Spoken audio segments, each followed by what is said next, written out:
Hi everyone, my name is Rachel Wilson and I'm really pleased to be able to make this video today to let you know some of the tips and strategies that I've used over the years to become more confident in myself.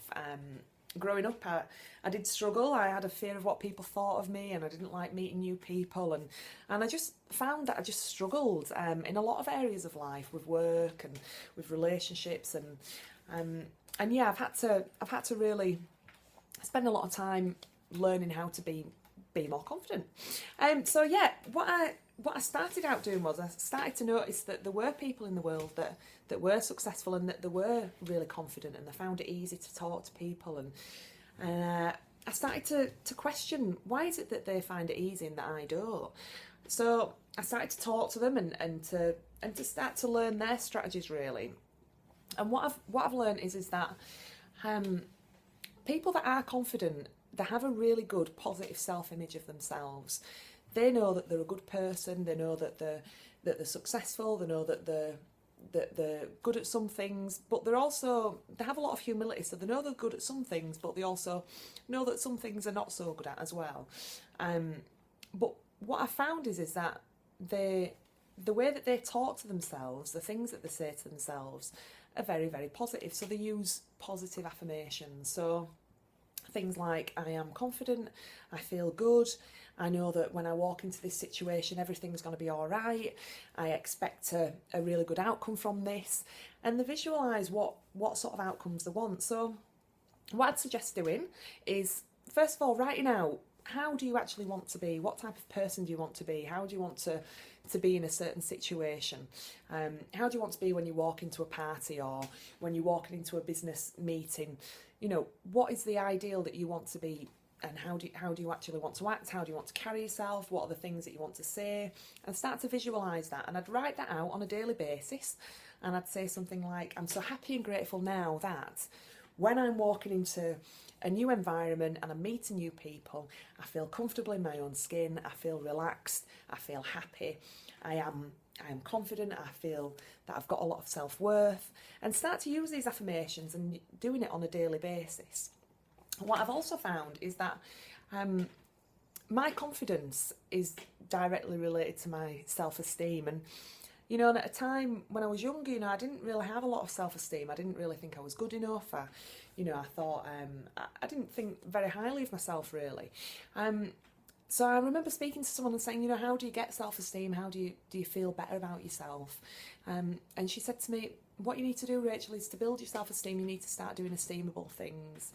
And I started to realise that I need to start to do some more positive things. I need to start to do things for other people and to be nice. I mean, I was a nice person anyway, but to start doing some nicer things that it wasn't just about me, but giving back and giving to other people.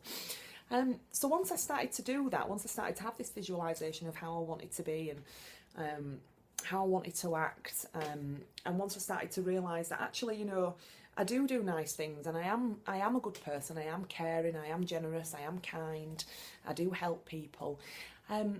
What then I did was, I was able to then list a lot of my strengths.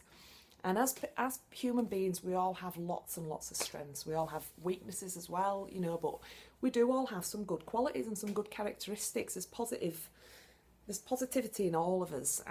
So I want you to just think about 10 things that you've done or 10 things that you have got strength in, that you are really good, characteristics that you've got. Are you trustworthy? Are you loyal? You know, are you honest? Have you got integrity? You know, are you caring? Are you kind? Are you generous? Are you loving? Think about the strengths that you've got.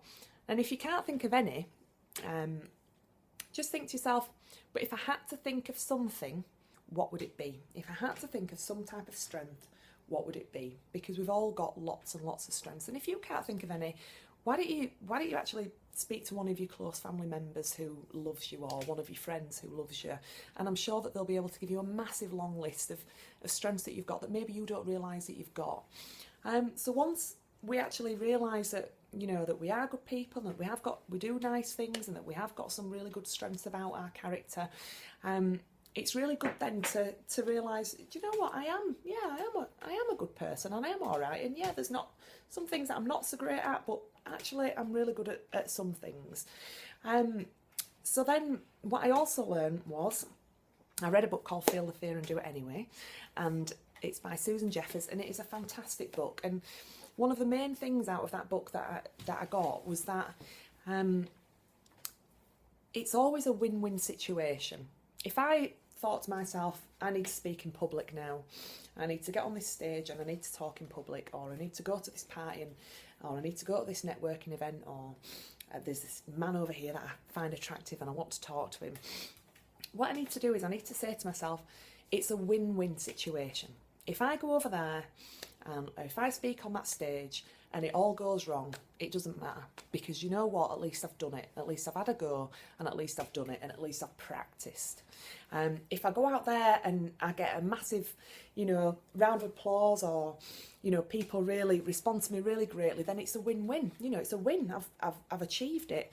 But even if I don't, it's still a win, because I've actually done it. I've fought through that fear. I've pushed through my comfort zone, and I've done something that I've never done before. And when I go into a situation and I think, do you know what? It doesn't matter what the outcome is here, because I know that I'm going to win. No matter what the outcome is, it's a win-win for me. And that's been a really, really positive thing for my own confidence, to feel like, do you know what, it's all right. If I do it and I make a mistake, it's all right. It doesn't matter, because I've still achieved something.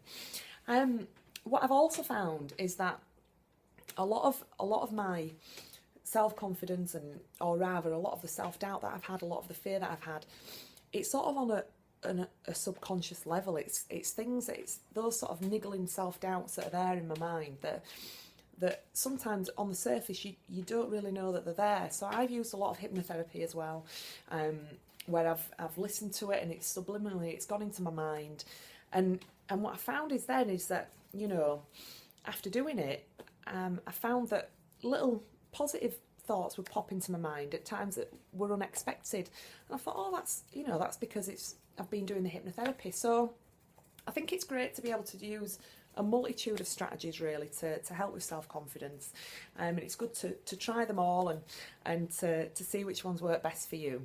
But if you are wanting to do some hypnotherapy, just to try and get some subliminal messages into your brain to let you know that you are a great person, that you are confident, that you can do what you want to do, then if you click on the link below, you'll be able to get a free 60-minute Hypnotherapy Ultimate Confidence CD. It's totally free of charge. I've managed to persuade Steve G. Jones, who is a world-renowned hypnotherapist, to give me this CD, and to share it with my friends and people like yourselves who want to improve and want to be successful in all areas of your life. So thanks for listening. I hope you've got something from this, and I look forward to connecting with you in the future.